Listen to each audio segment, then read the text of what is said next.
Welcome to T-SAT. ఈరోజు మనము పల్లవుల గురించి నేర్చుకుందాం ఈ వీడియోలో.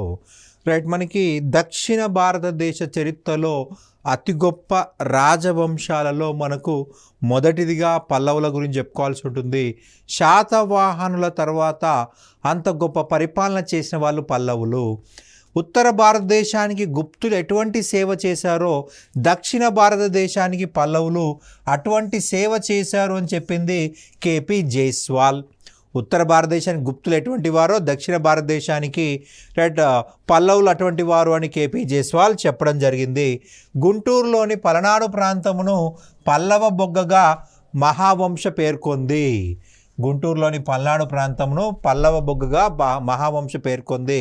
అంతేకాక మంచికల్లు, మైదవోలు శాసనాలు పల్లవులు ఈ యొక్క ప్రాంతంలో లభించడం వల్ల పల్లవుల స్వస్థలం ఆంధ్ర ప్రాంతమని చాలామంది చరిత్రకారులు చెప్పడం జరిగింది. మనకు మంచికల్లు గుంటూరు డిస్ట్రిక్టే, మనకి మైదవోలు గుంటూరు జిల్లానే, సో అందుకే ఆంధ్ర వాళ్ళని చెప్పేసి చెప్పడం జరిగింది.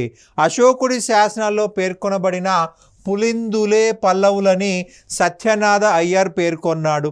అశోకుడి శాసనంలో పేర్కొనబడ్డ పులిందులే పల్లవులు అంటాడు సత్యనాథ అయ్యర్. పర్షియా నుండి వచ్చిన పార్థియన్లనే పల్లవులని డూబ్రే, విఎస్ స్మిత్ చరిత్రకారులు అభిప్రాయపడ్డారు. పర్షియా నుంచి వచ్చిన పార్థియన్లే పార్థియన్లని మనం ఏమంటాం, పహలవులు అంటాం. ఆ పహలవులే పల్లవులు అంటారు డూబ్రే, విఎస్ స్మిత్ వంటి చరిత్రకారులు. పల్లవులు బ్రాహ్మణులు భరద్వాజ గోత్రికులని కేపీ జైస్వాల్ చెప్పడం జరిగింది. అయితే వాకాటకులు కూడా బ్రాహ్మణులు, వాకాటకులు కూడా భరద్వాజ గోత్రికులు. సో ఈ కేపీ జైస్వాల్ ఏమంటాడంటే వాకాటక శాఖకు చెందిన ఒక వంశము, ఒక శాఖ దక్షిణంగా వచ్చి పల్లవ రాజ్యం ఏర్పాటు చేసిందంటాడు కేపీ జైస్వాల్. మరి వాళ్ళకంటూ వాకాటక వంశం ఉందిగా, మళ్ళీ కొత్త పేరు ఎందుకని చాలామంది దాన్ని అంగీకరించలేదు. పల్లవులు తొండై మండలంకు చెందిన వారని కృష్ణస్వామి అయ్యంగార్ చెప్పడం జరిగింది. మనకి తమిళ భాషలో పల్లవ అంటే దొంగ, పల్లవ అంటే దొంగ అని అర్థం తమిళ భాషలో. అందుకే ఈ పల్లవులని మా యొక్క పూర్వీకులు అని చెప్పేసి తమిళియన్స్ చెప్పుకోరనమాట. ఎవరు కూడా దొంగల వారసులు అని చెప్పేసి చెప్పుకోరు. పల్లవులలో ప్రాచీన పల్లవులు, నవీన లేదా బృహత్ పల్లవులు అనేటువంటి రెండు శాఖలు ఉన్నాయి. రెండు శాఖలు పల్లవుల మధ్య ఉన్న సంబంధం మనకి క్లియర్గా లేదు. ప్రాచీన పల్లవుల్లో మొదటి పాలకుడు సింహవర్మ, చివరి పాలకుడు నందివర్మ. ప్రాచీన పల్లవుల్లో మొదటి పాలకుడు సింహవర్మ, చివరి పాలకుడు నందివర్మ అని చెప్పాలి. ఈ పల్లవుల్లో శివస్కందవర్మ ధర్మ మహారాజాదిరాజుగా మనకి బిరుదు పొందాడు. ధర్మ మహారాజాదిరాజుగా బిరుదు పొందాడు.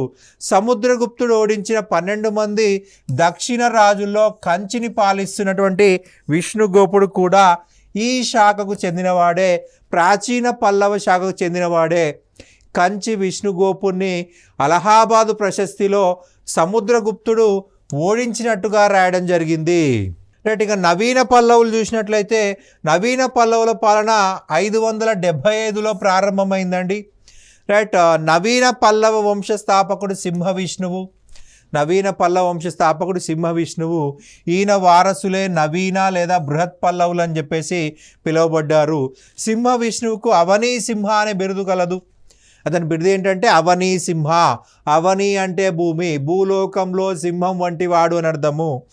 భూలోకంలో సింహం వంటివాడు.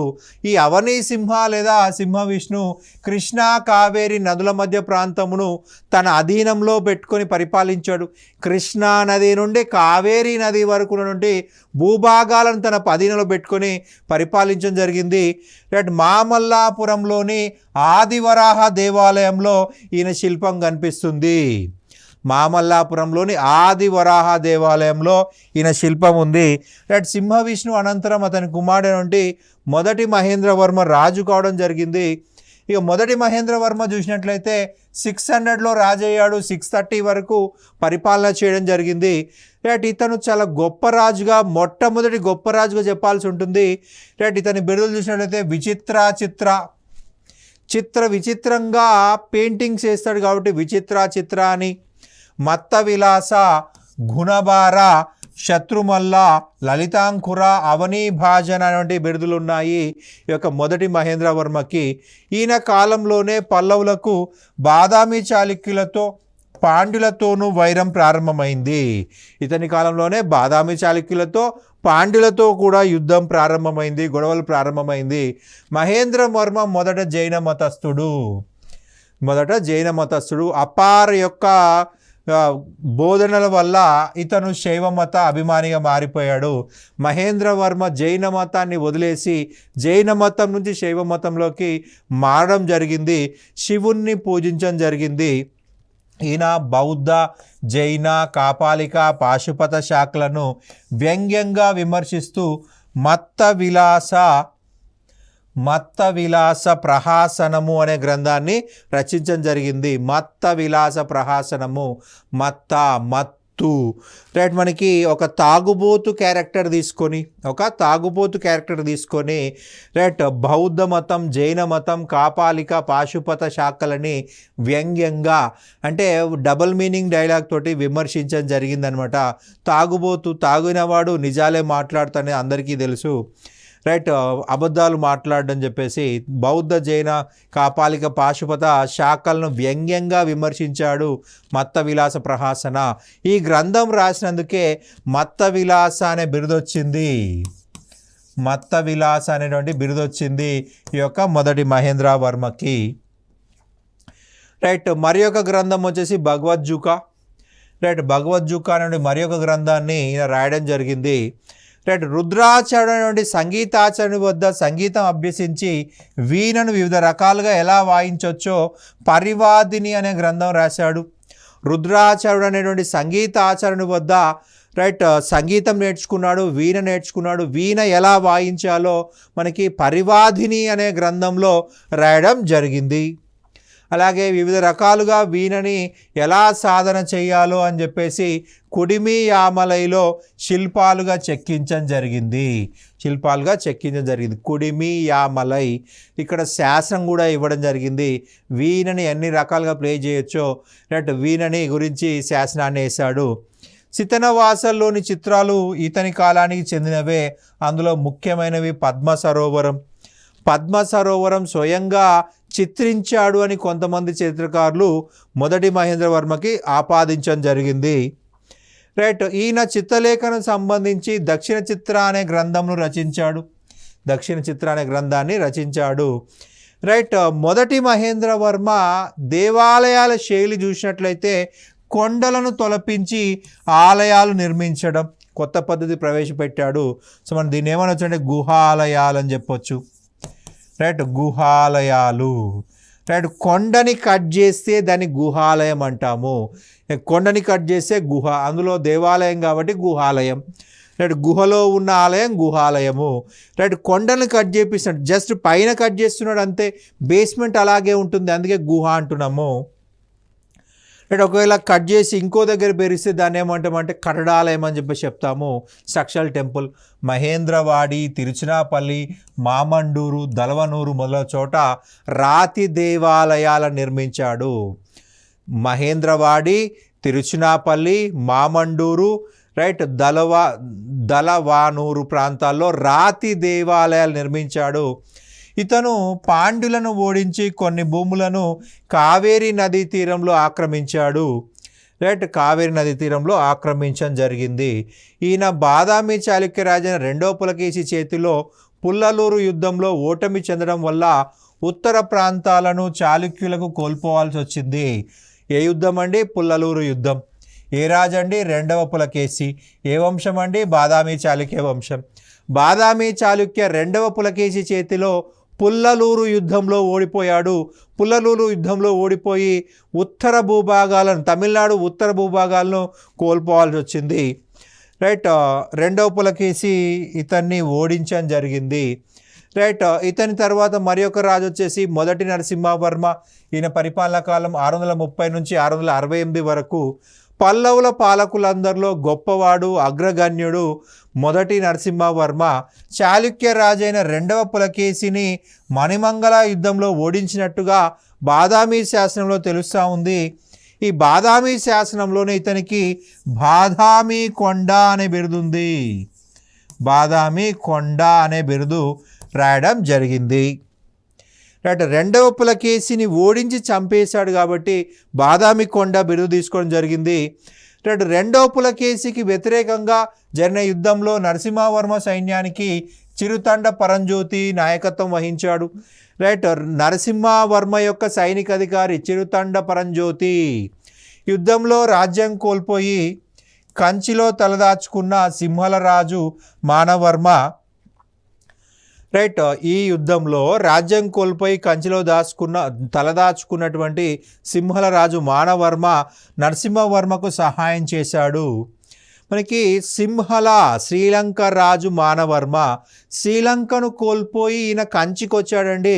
రైట్, ఈ యుద్ధంలో అంటే మణిమంగళ యుద్ధంలో రైట్ నరసింహవర్మకు సహాయం చేసింది ఎవరయ్యా అంటే మానవర్మ, సింహల రాజు. రైట్, రెండవ పులకేశిని ఓడించడంలో సహాయం చేసిన వ్యక్తి మానవర్మ. ఈయన శ్రీలంక యొక్క రాజు, శ్రీలంకను ఓడిపోయి కంచిలో సెటిల్ అయ్యాడు. నరసింహవర్మకు సహాయంగా మణిమంగళ యుద్ధంలో పార్టిసిపేట్ చేశాడు. రైట్, దానికి ప్రతిగా నరసింహవర్మ సింహలంపై దాడి చేసి, సింహలము అంటే శ్రీలంక అండి, రైట్, దండయాత్ర చేసి మానవర్మను రాజుగా మరలా నియమించాడు. శ్రీలంక రాజు నొడించి మళ్ళా మానవర్మని రాజుగా చేశాడు. నరసింహవర్మ చాళుక్యుల రాజధాని ఆక్రమించి వాతాపి కొండ లేదా బాదామి కొండ బిరుదు స్వీకరించాడు. రైట్, మొదటి నరసింహవర్మ పాండ్య, చోళ, కలబ్రులని ఓడించడం జరిగింది. పాండ్య, చోళ, కలబ్రులని ఓడించడం జరిగింది. హుయాన్సాంగ్ నరసింహవర్మ కాలంలో పల్లవ రాజ్యంను సందర్శించాడు, కంచిని సందర్శించాడు. రైట్, హుయాన్సాంగ్ కంచికి ఎందుకు వచ్చాడయ్యా అంటే రైట్ మనకి నలంద విశ్వవిద్యాలయంలో హుయాన్సాంగ్ చదువుకున్నాడు. ధర్మపాల వచ్చేసి హుయాన్సాంగ్ యొక్క గురువు. రైట్, హుయాన్సాంగ్ యొక్క గురువు ధర్మపాల. ఆ ధర్మపాల అనే వ్యక్తి కంచి ప్రాంతానికి చెందినవాడు. తన గురువు అయినటువంటి ధర్మపాలుడి యొక్క జన్మస్థలం చూడడం కోసం కంచిని సందర్శించాడు హుయాన్సాంగ్. బౌద్ధంలో స్థావిర శాఖ, జైనుల్లో దిగంబర శాఖ కంచిలో అభివృద్ధిలో ఉన్నట్లు తెలపడం జరిగింది. కంచిలో స్థావిరవాద శాఖ ఉంది, అలాగే జైనుల్లో దిగంబర శాఖ కూడా ఉంది అని చెప్పేసి అంటున్నాడు. రైట్, మనకి మల్లా అనేది మొదటి నరసింహవర్మ యొక్క బిరుదు. మామల్లా అనేది మొదటి నరసింహవర్మ యొక్క బిరుదు. మామల్లా లేదా మహామల్లా అన్న మామల్లా అన్న ఒకడే. రైట్, మొదటి నరసింహవర్మ తన పేరు మీద మామల్లాపురం అనే నగరాన్ని నిర్మించాడు. తన బిరుదైనటువంటి మామల్లా పేరు మీద మహామల్లా, మహాబల అని అర్థము. మల్లా అంటే బల అని అర్థము. మహామల్లాపురం దాన్నే మహాబలిపురం అని చెప్పేసి చెప్తున్నాము. మహాబలిపురంలో 7 అద్భుతమైన పగోడాలు కట్టించాడు. పగోడాలు అంటే రాతి రథాలు. 7 అద్భుతమైన పగోడాలు అంటే రాతి రథాలు. రైట్, పగోడా అంటే రథాలు అన్నమాట. మహాబలిపురంలో ఇతడు వరాహ దుర్గ శిల్పాలు చెక్కించాడు. మనకి ఈ యొక్క ముండారి భాషలో పగోడా అంటే దేవాలయం అని అర్థము. రైట్, మహాబలిపురంలో వరాహ దుర్గా శిల్పాలు చెక్కించాడు. రైట్, మొదటి నరసింహవర్మ కాలంలో ఉన్న ప్రధానమైన కవి భారవి. రైట్, ఈ భారవిని పోషించాడు. ఇతని ఆస్థానంలో భారవి ఉన్నాడు. భారవి రాసిన గ్రంథం కిరాతార్జునీయం. కిరాతకుడు అర్జునుడికి మధ్య జరిగిన యుద్ధమే కిరాతార్జునీయము. రైట్, మహాభారత యుద్ధము అయిపోయిన తర్వాత అర్జునుడికి గర్వం వస్తుంది. ఒంటి చేత్తో నేను మహాభారత యుద్ధాన్ని పూర్తి చేశాను అనే అహంకారం వస్తుంది. ఆ అహంకారాన్ని అణిచివేయడం కోసము శివుడే కిరాతకుడి రూపంలో వచ్చి యుద్ధంలో ఓడిస్తాడు. ఆ స్టోరీయే కిరాతార్జునీయము. భారవి సంస్కృతంలో రాశాడు ఈ గ్రంథమును. భారవి సంస్కృతంలో ఈ గ్రంథమును రాయడం జరిగింది. కిరాతార్జున గ్రంథాన్ని రాశాడు. నరసింహవర్మ అనంతరం అతని కుమారుడైనటువంటి 2వ మహేంద్రవర్మ పరిపాలించాడు. కానీ ఇతడు 2 సంవత్సరాలు పరిపాలించాడు. 668 నుంచి 670. ఈ మధ్యలో ఈయన పరిపాలన చేశాడు. రైట్. చాళుక్య విక్రమాదిత్యుడి చేతిలో ఓటమి చెందాడు. చాళుక్య విక్రమాదిత్యుడి చేతిలో రెండవ మహేంద్రవర్మ ఓడించబడ్డాడు. రెండవ మహేంద్రవర్మ అనంతరము కుమారుని వంటి మొదటి పరమేశ్వరవర్మ రాజయ్యాడు. మొదటి పరమేశ్వరవర్మ రాజు కావడం జరిగింది. రైట్. మొదట విక్రమాదిత్యుడి చేతిలో ఓడిపోయాడు, కానీ తర్వాత కాలంలో విక్రమాదిత్యుడిని ఓడించేసి రైట్ వేంగి ఈ యొక్క కంచి ప్రాంతాన్ని తిరిగి ఆక్రమించేసుకున్నాడు. కంచిని తిరిగి ఆక్రమించుకున్నాడు. మొదటి విక్రమాదిత్యుడు 6 సంవత్సరాలు తన అధీనంలో కంచిని పెట్టుకున్నాడని చెప్పుకున్నాం. రైట్. మొదటి పరమేశ్వరవర్మ 6 సంవత్సరాల తర్వాత ఓడించి లాక్కున్నాడు. రైట్. పరమేశ్వరవర్మ ఉగ్రదండ, రణ రసిక, నగర నాశక, అత్యంత కాయ, చిత్రమాయ, శ్రీభర, గుణభజన, రైట్ రణజయ, విద్యా వినీత, పల్లవ, లోకాదిత్య మొదలగు బిరుదులను ఉపయోగించుకున్నాడు. రైట్. ఈ యొక్క పశ్చిమ చాళుక్యుల్ని ఓడించడం వల్ల ఇంత గొప్ప బిరుదుల్ని ఉపయోగించుకున్నాడు. రైట్. ఇవన్నీ ఇతని యొక్క బిరుదులుగా గుర్తుపెట్టుకోవాల్సి ఉంటుంది. రైట్. రెండవ పరమేశ్వరవర్మ క్రీస్తు శకం 695 నుంచి 722 వరకు పరిపాలించాడు. పరమేశ్వరవర్మ అనంతరం అతని కుమారుడు రెండవ నరసింహవర్మ రాజయ్యాడు. రైట్. ఈ రెండవ నరసింహవర్మనే రాజసింహ అని కూడా పిలుస్తారు. రాజసింహ. ఇతనికి శంకర భక్త, ఆగమ ప్రియ అనేటువంటి బిరుదులు కూడా ఉన్నాయి.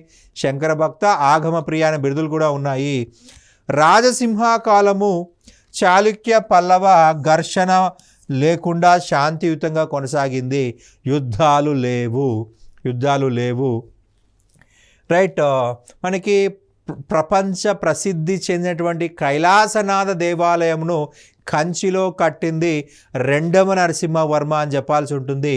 రెండవ నరసింహవర్మ బిరుదు రాజసింహ.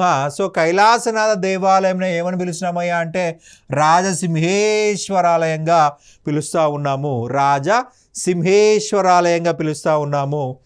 రైట్. మామల్లాపురంలో తీర దేవాలయం, త్రిమూర్తి కోయిల్, కంచిలో ఐరావతేశ్వరాలయం, పనామలైలో శివాలయములను నిర్మించడం జరిగింది. రైట్. మామల్లాపురంలో తీర దేవాలయం, త్రిమూర్తి కోయిల్, 3 దేవతలు ఉన్నారు కాబట్టి త్రిమూర్తి కోయిల్ అని చెప్పేసి. కంచిలో ఐరావతేశ్వరం శివ దేవాలయమే. రైట్. పనామలైలో శివాలయాన్ని నిర్మించాడు. మనకి యునెస్కో కైలాసనాథ దేవాలయాన్ని ప్రపంచ వారసత్వ సంపదగా గుర్తించడం జరిగింది. మనకి ఈ కైలాసనాథ దేవాలయాన్ని బేస్ చేసుకొని విరూపాక్ష ఆలయం అనేది రైట్ పటడకల్లో లోక మహాదేవి కట్టింది అని చెప్పుకున్నాము. రైట్. దాన్ని కూడా యునెస్కో ప్రపంచ వారసత్వ సంపదగా గుర్తించింది. చాలా చక్కగా నిర్మించబడింది అని చెప్పాల్సి ఉంటుంది. రైట్. ప్రఖ్యాత సంస్కృత పండితుడు దండి ఇతని ఆస్థానంలో ఉన్నాడు. రైట్. దండి రాసిన గ్రంథము దశకుమార చరిత్ర. మనకి దశకుమార చరిత్రని కేతన తెలుగులోకి అనువదించాడు. దండి సంస్కృతంలో రాసిన గ్రంథము దశకుమార చరిత్ర. ఏ భాష అండి? సంస్కృత భాష.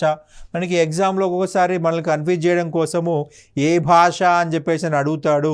సో మనం ఇక్కడ ఓన్లీ జస్ట్ దండి యొక్క గ్రంథం రాసుకొని చదువుకున్నాం అనుకోండి, ఎగ్జామ్లో ఏ భాష అని అనుకోండి మనం మార్కులు పోతాయి. సో ఎగ్జామ్ ఎలా అడగచ్చో ముందే మనం ఊహించుకొని చదువుకోవాల్సి ఉంటుంది. సంస్కృత భాషలో రాశాడు. సంస్కృత భాషలో రాసిన దశకుమార చరిత్రని తెలుగులోకి రాసింది కేతన. ఇతను తిక్కన యొక్క శిష్యుడు కేతన దశకుమార చరిత్రను తెలుగులోకి అనువదించడం జరిగింది. సో ఇతన్ని అభినవ దండి అని చెప్పేసి పిలుస్తాము. పిలవడం జరుగుతుంది. రైట్. దండి రాసిన మరి ఒక గ్రంథం వచ్చేసి కావ్య దర్శనము అనే మరి ఒక కావ్యాన్ని రాయడం జరిగింది. రైట్. మనకి ప్రధానంగా చూసినట్లయితే 720లో చైనాకు రాయబారిని పంపించాడు రెండవ నరసింహవర్మ. రైట్. దక్షిణ భారత రాజాదిరాజు అని బిరుదు కలిగి ఉన్నాడు రెండవ నరసింహవర్మ. రైట్. ఘటికలు అంటే వైదిక విద్యా కేంద్రాలు. ఈ పాయింట్ చాలా ఇంపార్టెంట్, గత ఎగ్జామ్లో చాలాసార్లు రిపీటెడ్గా అడిగారు. ఘటికలు వైదిక విద్యా కేంద్రాలు, వైదిక విద్యా కేంద్రాలు, లేదంటే బ్రాహ్మణ విద్యా కేంద్రాలు, బ్రాహ్మణ విద్యా కేంద్రాలు, వైదిక విద్యా కేంద్రాలు లేదా బ్రాహ్మణ విద్యా కేంద్రాలు. వేదాలు బోధిస్తారు కాబట్టి వైదిక విద్యా కేంద్రాలు, బ్రాహ్మణులకు మాత్రమే విద్య కాబట్టి బ్రాహ్మణ విద్యా కేంద్రాలు అంటున్నాము. ఇందులో బ్రాహ్మణులకు మాత్రమే విద్యను అందిస్తారు, వేరే వాళ్ళకి విద్యను అందించారు. అంటే వేదాలు మాత్రమే చెప్తారు కాబట్టి వైదిక విద్యా కేంద్రాలు అంటున్నాము. పల్లవులు ఘటికలు అనేటువంటి వైదిక విద్యా కేంద్రాలని అభివృద్ధి చేశారు. రైట్. ఘటికలు అనేటువంటి సంస్కృత విద్యా కేంద్రాలను పునరుద్ధరించాడు. రైట్. మనకి ప్రధానంగా చూసినట్లయితే మనకు ద్రవిడ శిల్పకళా శైలికి పునాది వేసిన వ్యక్తి రైట్ రెండవ నరసింహవర్మ అని చెప్పాలి. సో రెండవ నరసింహవర్మ శైలి లేదా ద్రవిడ శైలి అని చెప్పేసి కూడా చెప్పుకోవచ్చు. రెండవ నరసింహవర్మ తర్వాత అతని కుమారుడు రెండవ పరమేశ్వరవర్మ రాజు అయ్యాడు. రైట్. ఈ రెండవ పరమేశ్వరవర్మ కాలంలో రాజధాని కంచిని చాళుక్యులకు కోల్పోవాల్సి వచ్చింది. రైట్. కంచిని తిరిగి పొందుటకు భారీ మూల్యం చెల్లించడం జరిగింది. రెండవ పరమేశ్వరవర్మ విలాండే యుద్ధంలో మరణించాడు. రైట్.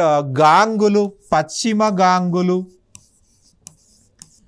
ఈ పశ్చిమ గాంగులు చేసిన దాడిలో విలాండే అనే ప్రాంతంలో మరణించడం జరిగింది. రైట్. వారసులు లేకుండా మరణించడంతో పల్లవ రాజ్యంలో అలజడి చెలరేగిందండి. ఇటువంటి పరిస్థితుల్లో ప్రజలు, రాజప్రముఖులు పల్లవ వంశానికి చెందిన రెండవ నందివర్మని రాజుగా ఎన్నుకున్నారు. రెండవ నందివర్మని రాజుగా ఎంపిక చేసుకొని జరిగింది. రైట్. రెండవ నందివర్మ అనేక దండయాత్రలు ఎదుర్కొన్నాడండి. 65 సంవత్సరాలు సుదీర్ఘ పాలన చేయడం జరిగింది. రైట్. 65 సంవత్సరాలు పరిపాలించాడు.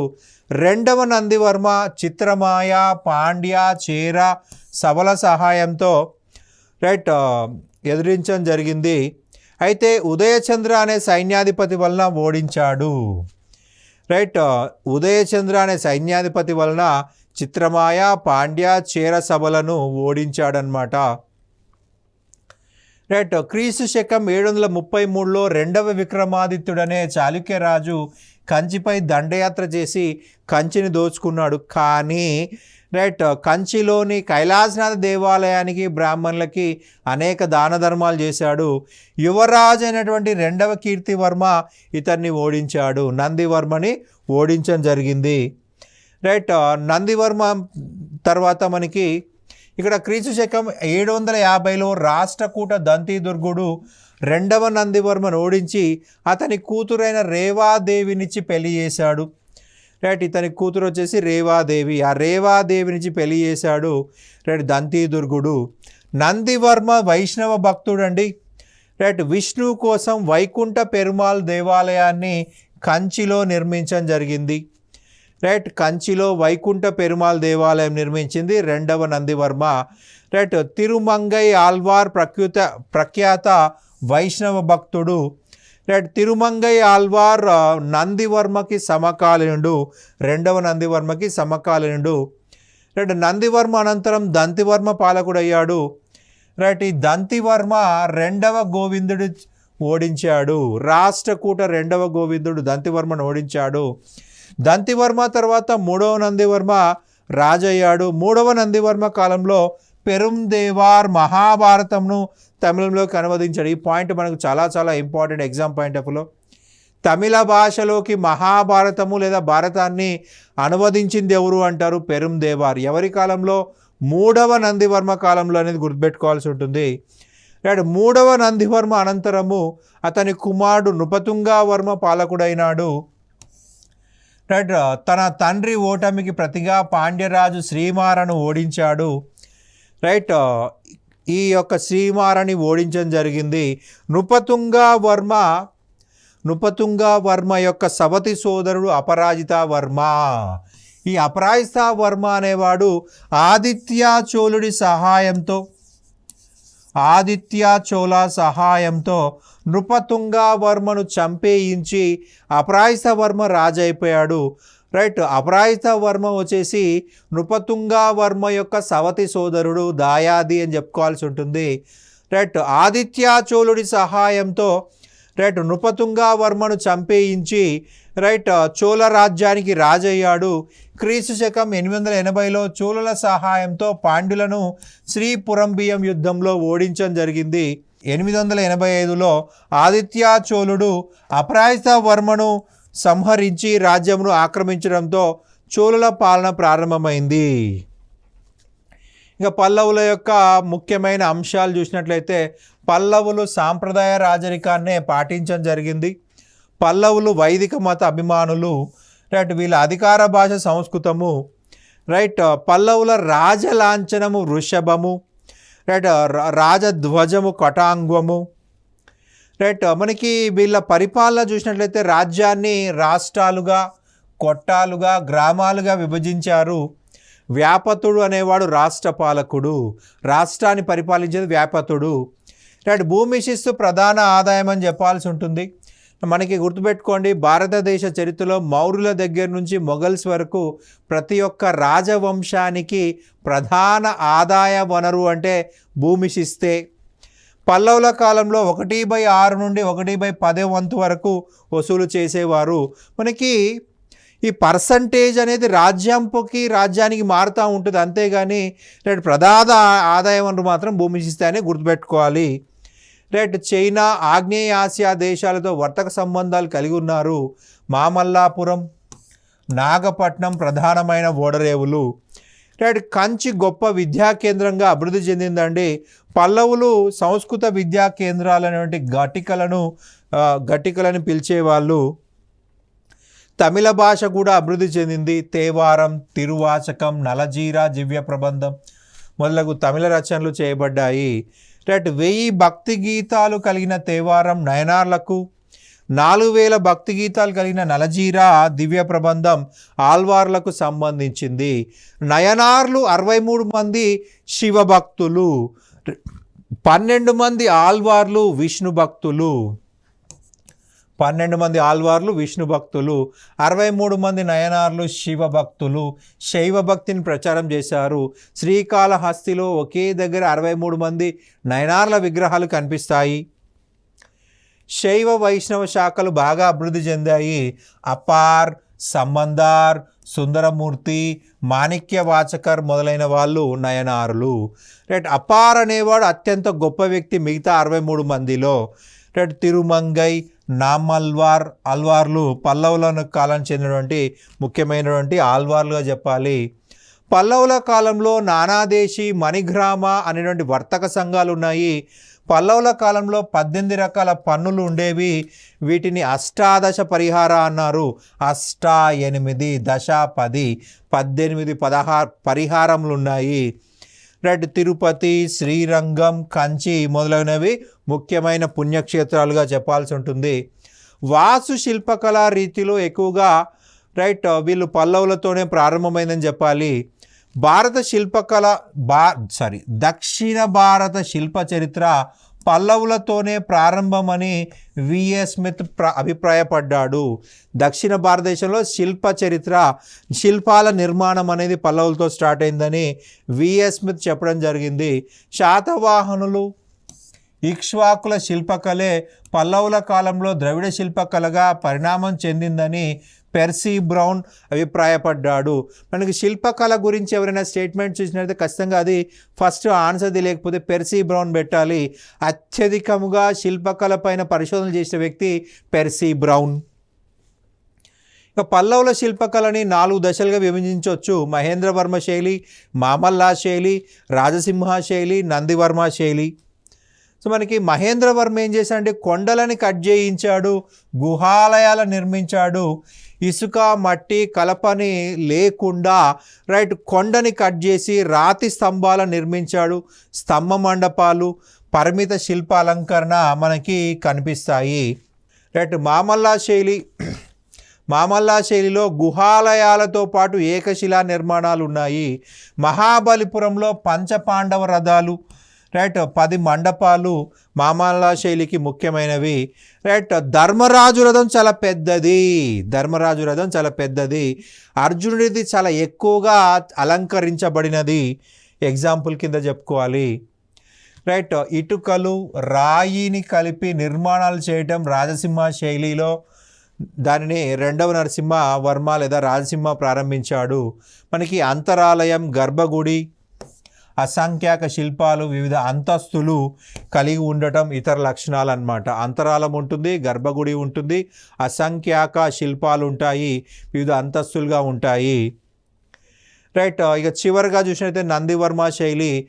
రైట్. నందివర్మ అపరాజిత వర్మ కాలంలో ఈ కరడాలు వస్తాయి. కంచిలో ముక్తేశ్వరాలయం, మాతంగేశ్వరాలయం, గుడిమల్లంలోని పరశురామేశ్వరాలయం, గుడిమల్లంలోని పరశురామేశ్వరాలయం, తిరుత్తణిలోని విరుత్తనేశ్వరాలయం మొదలైనవి ఈ శైలికి సంబంధించినటువంటి చిత్రాలుగా చెప్పాలి.